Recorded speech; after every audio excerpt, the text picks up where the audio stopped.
আসসালামু আলাইকুম দর্শক, আমন্ত্রণ জানাচ্ছি জাগো টিভিতে। সাথে আছে আমি মারিয়াম হাবিবা। শুরুতেই জানিয়ে দেব সংবাদ শিরোনাম। 3 ইসরায়েলি জিম্মিকে উপহারের ব্যাগ দিল হামাস। কি রয়েছে রহস্যময় এই ব্যাগে? আল আকসা তুফান অভিযান ছিল ইসরায়েল নামক কফিনের শেষ পেরেক আবু উবাইদা। ইয়েমেনের প্রত্যন্ত দ্বীপে রানওয়ে ঘিরে রহস্য, নেপথ্যে কারা?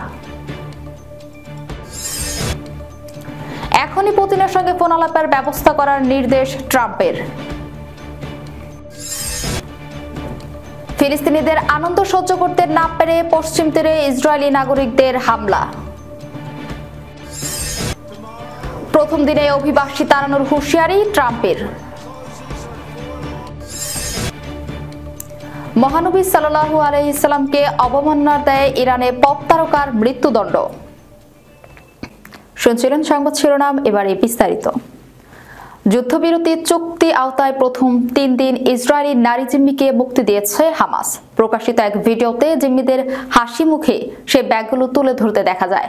রোববার গাজায় রেড ক্রসের কাছে 3 জিম্মিকে হস্তান্তরের সময় তাদের উপহারের ব্যাগ তুলে দেয় ফিলিস্তিনের স্বাধীনতাকামী গোষ্ঠীটি। সোমবার ইসরায়েলি গণমাধ্যমের বরাত দিয়ে এনডিটিভির প্রতিবেদনে বলা হয়েছে, জিম্মিদের দেওয়া উপহারের ব্যাগে তাদের বন্দী দশায় থাকা ছবি, গাজার ছবি এবং একটি প্রশংসাপত্র ছিল। বিস্তারিত জানাচ্ছে সিদ্দিকুর রহমান।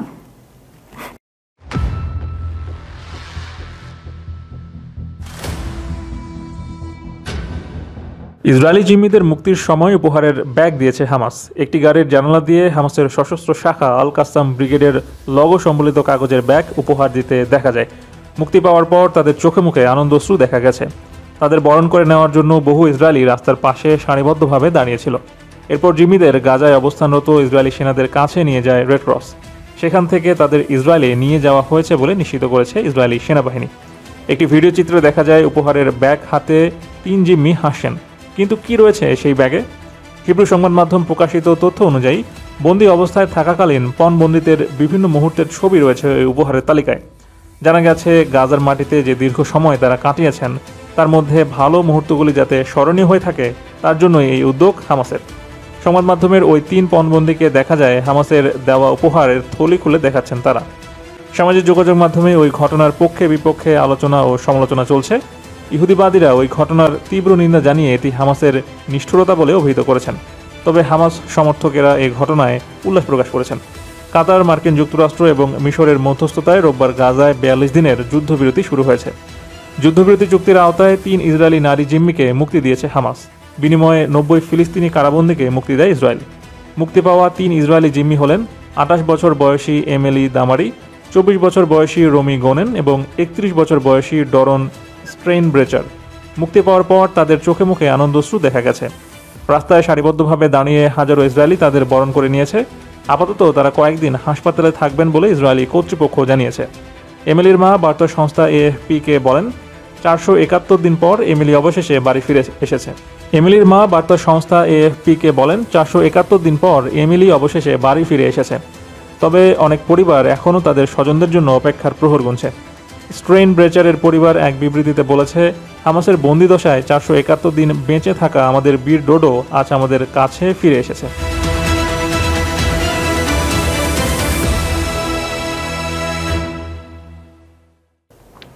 ফিলিস্তিনিদের ইসলামী প্রতিরোধ আন্দোলন হামাসের সামরিক বাহিনী আল কাসাম ব্রিগেডের মুখপাত্র আবু উবাইদা বলেছেন, আল কাসাম তুফান অভিযান ছিল ইসরায়েল নামক কফিনের শেষ পেরেক।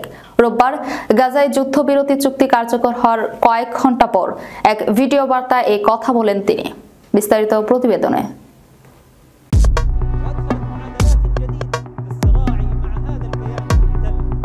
আবু উবাইদা বলেন, আমাদের জনগণ যে ত্যাগ ও রক্তদান করেছেন তা কখনো বৃথা যাবে না। তারা বিগত 471 দিন স্বাধীনতা ও পবিত্র ভূমি রক্ষার জন্য অভূতপূর্ব ত্যাগ স্বীকার করেছেন। আল আকসা তুফান গাজার সীমান্ত থেকে শুরু হলেও এটি পুরো অঞ্চলের চেহারা বদলে দিয়েছে এবং লড়াইয়ের নতুন সমীকরণ সৃষ্টি করেছে। তিনি বলেন, এই যুদ্ধ নতুন নতুন যুদ্ধক্ষেত্র খুলে দিয়েছে এবং দখলদার শক্তিকে আন্তর্জাতিক মিত্রদের কাছে সাহায্যের জন্য ছুটে যেতে বাধ্য করেছে। আল আকসা তুফান অভিযান বিশ্বকে জানিয়ে দিয়েছে ইসরায়েলি দখলদারিত্ব একটি বড় মিথ্যা এবং এর প্রভাব পুরো অঞ্চলে পড়বে। তিনি আরও বলেন, আমরা গাজার প্রতিটি জায়গায় প্রতিরোধের অনন্য গোষ্ঠীগুলোর সঙ্গে এক হয়ে শত্রুদের প্রাণঘাতী আঘাত করেছি। আমাদের যোদ্ধারা অসম সাহসিকতা এবং বীরত্বের সঙ্গে শেষ মুহূর্ত পর্যন্ত লড়াই করেছে, এমনকি অসম্ভব পরিস্থিতিতেও অবিচল চিত্তে লড়ে গেছে। হামাসের মুখপাত্র বলেন, আমরা একটি অসম যুদ্ধের মুখোমুখি হয়েছি, যেখানে যুদ্ধের সক্ষমতা এবং নৈতিকতার দিক থেকে শত্রুর সঙ্গে আমাদের তুলনা করা যায় না। যখন আমরা শত্রু বাহিনীর উপর আঘাত হেনেছি, তখন তারা আমাদের জনগণের বিরুদ্ধে নির্মমতা ও বর্বরতার নতুন রূপ দেখিয়েছে। গাজা যুদ্ধে শহীদ হামাস নেতাদের স্মরণ করে তিনি বলেন, এই যুদ্ধের মহত্ব প্রমাণিত হয়েছে আমাদের নেতাদের শহীদি কাফেলায় যোগ দেওয়ার মধ্য দিয়ে, যাদের মধ্যে রয়েছেন ইসমাইল হানিয়া, সালেহ আল আরুরি এবং ইয়াহিয়া সিনওয়ার।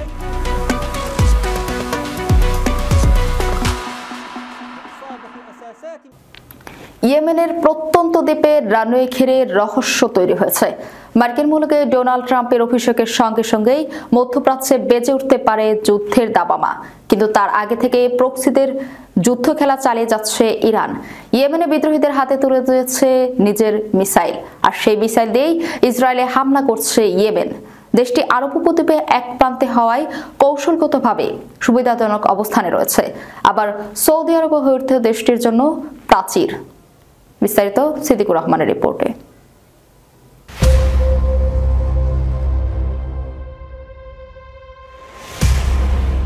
ইয়েমেনকে বাগে আনতে না পারলে ইসরায়েল শান্তিতে থাকতে পারবে না।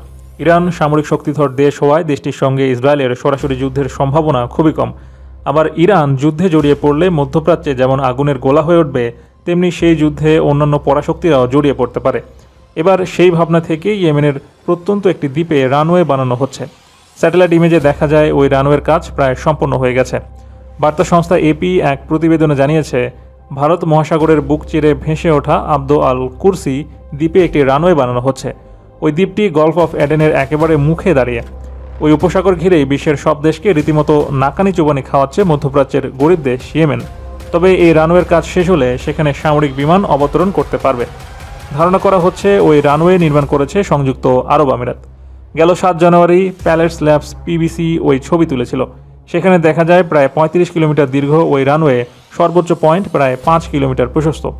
অবশ্য রানওয়ে দৈর্ঘ্য দেখে বিশ্লেষকদের ধারণা, এখানে বড় কোনো বাণিজ্যিক বিমান বা ভারী বোমারু বিমান অবতরণ করতে পারবে না। তবে কৌশলগত কারণে আব্দ আল কুরসি দ্বীপের গুরুত্ব অনেক। এই দ্বীপটির অবস্থান আফ্রিকা থেকে প্রায় 95 কিলোমিটার দূরে, আর এর কারণেই স্নায়ুযুদ্ধের সময় এখানে যুদ্ধজাহাজ মোতায়েন করে রেখেছিল সাবেক সোভিয়েত ইউনিয়ন। এই দ্বীপটি ঘিরেই নতুন পরিকল্পনা করছে সংযুক্ত আরব আমিরাত।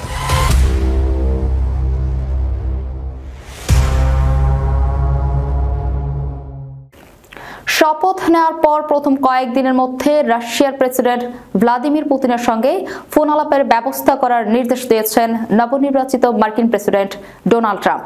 সূত্রের বরাত দিয়ে সিএনএন এ তথ্য জানিয়েছে। খবর তাসের।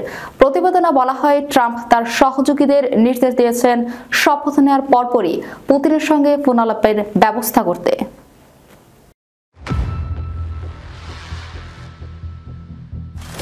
ট্রাম্প পুতিনের ফোনালাপের একটি লক্ষ্য হবে ইউক্রেনের সংঘাত থামাতে চেষ্টার জন্য আগামী মাসগুলোতে একটি ব্যক্তিগত বৈঠক নিয়ে আলোচনা করা। গত 7 জানুয়ারি ট্রাম্প বলেন, ইউক্রেন ইস্যু সমাধানে 24 ঘন্টার বেশি সময় লাগতে পারে। তিনি নির্বাচনী প্রচারণার সময়ও এমন কথা বলেছিলেন। এদিকে পৃথক এক প্রতিবেদনের সূত্রের বরাত দিয়ে ওয়াল স্ট্রিট জার্নাল জানিয়েছে, শি জিনপিংয়ের সঙ্গে সম্পর্ক উন্নয়নের জন্য শপথ নেওয়ার পর প্রথম 100 দিনের মধ্যে চীন সফরে যেতে চান ট্রাম্প। তাইওয়ান নিয়ে অচল অবস্থা এবং চীনা আমদানির উপর ট্রাম্পের শুল্ক আরোপের হুঁশিয়ারির কারণে দুই দেশের মধ্যে ভূ রাজনৈতিক উত্তেজনার প্রেক্ষাপটে চীনা নেতার সঙ্গে সম্পর্ক আরও গভীর করাই এই সফরের লক্ষ্য। এর আগে গত শুক্রবার ট্রাম্প ও শি টেলিফোনে কথা বলেছেন।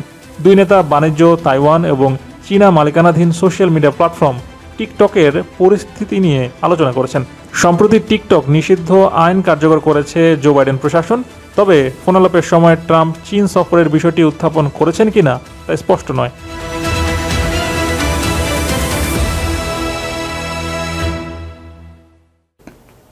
গাজায় যুদ্ধবিরতির চুক্তির কার্যকর ও প্রাথমিক 90 ফিলিস্তিনি মুক্তি পাওয়ার আনন্দ উল্লাস করেছেন ফিলিস্তিনের নাগরিকরা। তাদের এই আনন্দ করতে দেখে সহ্য করতে না পেরে অধিকৃত পশ্চিম তীরের রামাল্লার উত্তরে ফিলিস্তিনি শহর সিনজিল আক্রমণ করেছে ইসরায়েলি বসতি স্থাপনকারীরা। রোববার সন্ধ্যায় ফিলিস্তিন শহর সিনজিলে এই আক্রমণ করে অবৈধ ইসরায়েলি স্থাপনকারীরা। হামলার উদ্দেশ্যে ফিলিস্তিনি বন্দীদের মুক্তির উদযাপন বাধাগ্রস্ত করা। আনাদোলু নিউজ এজেন্সির এক প্রতিবেদনে বলা হয়, অবৈধ বসতি স্থাপনকারীরা শহরের উত্তরে উপকণ্ঠে হামলা চালায়। হামলায় 4টি ফিলিস্তিনি গাড়িতে আগুন দেয়া তারা, সেই সঙ্গে 4টি বাড়িতে পাথর ছুঁড়ে। প্রত্যক্ষদর্শীরা বলেন, শহরের বাসিন্দারা সেনাবাহিনীর কোনো হস্তক্ষেপ ছাড়াই এবং কোনো আহত হওয়ার খবর ছাড়াই ইসরায়েলি বসতি স্থাপনকারীদের আক্রমণে প্রতিহত করতে জড়ো হয়েছিল। প্রথম দিনে অভিবাসী তাড়ানোর হুঁশিয়ারি দিয়েছেন ট্রাম্প। ওয়াশিংটন ডিসির স্থানীয় সময় সোমবার দুপুরে ট্রাম্পের অভিষেকের আনুষ্ঠানিকতা শুরু হবে। এ উপলক্ষে উৎসবের আমেজ ছড়িয়ে পড়েছে পুরো ওয়াশিংটন জুড়ে। এর আগের দিন রোববার সেখানে বিশাল সমাবেশে হাজির হন তিনি। এ সময় সমাবেশে আয়োজিত এক সাংস্কৃতিক পরিবেশনায় তিনি ডিস্কো ব্র্যান্ড ভিলেজ পিপলের সদস্যের সঙ্গে গানের তালে তালে নাচতে শুরু করেন। বিস্তারিত প্রতিবেদনে।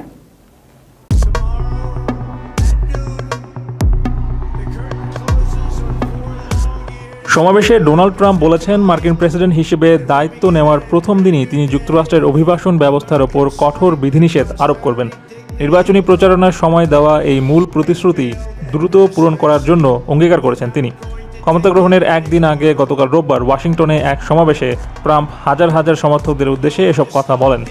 ক্যাপিটাল ওয়ান অ্যারিনাতে আয়োজিত মেক আমেরিকা গ্রেট এগেইন বিজয় সমাবেশে সমবেতদের উদ্দেশ্যে ট্রাম্প বলেন, কাল সূর্যাস্তের সময় থেকে আমাদের দেশে অনুপ্রবেশ থামবে। নির্বাচনী প্রচার চলার সময় ট্রাম্প বারবারই বলেছেন, প্রেসিডেন্ট হলে তিনি অভিবাসীদের বিতাড়িত করতে যুক্তরাষ্ট্রের ইতিহাসের সবচেয়ে কঠিন তৎপরতা শুরু করবেন। এই পদক্ষেপের আওতায় লাখ লাখ অভিবাসীকে বিতাড়িত করা হবে। তবে এই মাত্রায় অভিবাসন বিরোধী অভিযান চালাতে গেলে কয়েক বছর লেগে যাবে এবং খরচ অনেক বেশি হবে।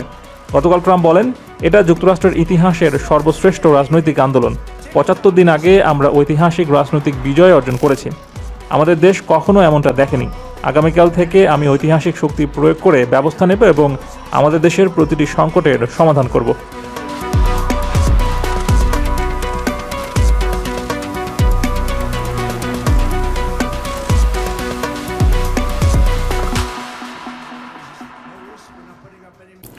ইরানের জনপ্রিয় গায়ক আমির হোসেন মাকসুদলু, যিনি তাতালু নামে বেশ পরিচিত দেশটিতে, তবে মহানবী সাল্লাল্লাহু আলাইহি সাল্লামকে অবমাননার দায়ে দোষী সাব্যস্ত হওয়ার পর তাকে মৃত্যুদণ্ড দিয়েছে দেশটির একটি আদালত। সোমবার এক প্রতিবেদনে ব্রিটিশ সংবাদ মাধ্যম দ্য গার্ডিয়ান এ তথ্য জানায়। বিস্তারিত প্রতিবেদনে।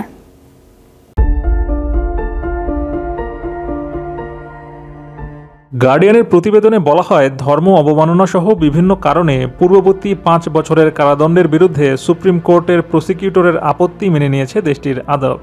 এতে বলা হয়েছে, মামলাটি পুনরায় খোলা হয়েছে। সেই সাথে আসামি তাতালুকে মহানবী সাল্লাল্লাহু আলাইহি সাল্লামকে অবমাননার দায়ে মৃত্যুদণ্ড দেওয়া হয়েছে। প্রতিবেদনে আরও বলা হয়েছে যে রায়টি চূড়ান্ত নয় এবং চাইলে এখনও আপিল করা যেতে পারে। 37 বছর বয়সী এই সঙ্গীতশিল্পী 2018 সাল থেকে ইস্তাম্বুলে বসবাস করছিলেন। তারপর থেকে 2023 সালের ডিসেম্বরে তুর্কি পুলিশ তাকে ইরানের কাছে হস্তান্তর করে। প্রতিতাবৃত্তি প্রচারের জন্য তাতালুকে 10 বছরের কারাদণ্ডও দেওয়া হয়েছিল। ইসলামিক প্রজাতন্ত্রের বিরুদ্ধে প্রচার এবং অশ্লীল বিষয়বস্তু প্রকাশের অভিযোগ আনা হয়েছিল এই পপ তারকার বিরুদ্ধে। এমনকি 2017 সালে অতিরক্ষণশীল ইরানের প্রেসিডেন্ট ইব্রাহিম রাইজির সঙ্গে একটি বেমানান টেলিভিশন বৈঠকও করেছিলেন তাতালু। 2015 সালের তাতালু ইরানের পারমাণবিক কর্মসূচি সমর্থনে একটি গান প্রকাশ করেছিলেন, যা পরে 2018 সালে ডোনাল্ড ট্রাম্পের শাসনামলে উন্মোচন হয়েছিল। দর্শক, যাওয়ার আগে শিরোনামগুলো জানিয়ে দেব আরো একবার। 3 ইসরায়েলি জিম্মিকে উপহারের ব্যাগ দিল হামাস। কি রয়েছে রহস্যময় এই ব্যাগে? আল আকসা তোফার অভিযান ছিল ইসরায়েল নামক কফিনের শেষ পেরেক আবু উবাইদা। ইয়েমেনের প্রত্যন্ত দ্বীপে রানওয়ে ঘিরে রহস্য, নেপথ্যে কারা? এখনই পুতিনের সঙ্গে ফোন আলাপের ব্যবস্থা করার নির্দেশ ট্রাম্পের। ফিলিস্তিনিদের আনন্দ সহ্য করতে না পেরে পশ্চিম তীরে ইসরায়েলি নাগরিকদের হামলা। প্রথম দিনে অভিবাসী তাড়ানোর হুঁশিয়ারি ট্রাম্পের। মহানবী সাল্লাল্লাহু আলাইহি সাল্লামকে অবমাননার দায়ে ইরানে পপ তারকার মৃত্যুদণ্ড। এই ছিল এখনকার মতো। পরবর্তী সংবাদ দেখার আমন্ত্রণ রইল। ধন্যবাদ সবাইকে। আল্লাহ হাফেজ।